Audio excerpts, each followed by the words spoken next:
Dating অ্যাপে ফাঁদ। বর্তমানে অনেকেই আছেন যারা পার্টনার খোঁজার জন্য বিভিন্ন ডেটিং অ্যাপ ব্যবহার করে থাকেন। অবশ্য এর মধ্যে অনেকেই আছেন যারা নিজেদের পার্টনার খুঁজে পান, তবে বর্তমানে বেশিরভাগই চক্রান্তকারীদের ফাঁদে পড়ছে বিভিন্ন ইউজাররা। ফেক ছবি, বায়োডাটা দিয়ে ফেক অ্যাকাউন্ট বানিয়ে বিভিন্ন ইউজারদের সঙ্গে চলছে প্রতারণার ঘটনা। ফাঁদে ফেলছেন সেই ইউজারদের, এবং এরকম ঘটনা বর্তমানে গোটা ভারতবর্ষে দ্রুত গতিতে বাড়ছে। এমন একটি ঘটনা ঘটেছে দিল্লিতে।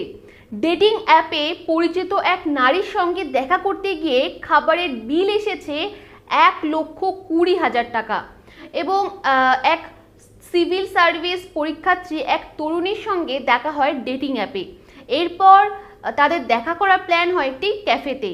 সেই ক্যাফেতে সেই তরুণী খাবার অর্ডার করে। তারপর খাবার শেষে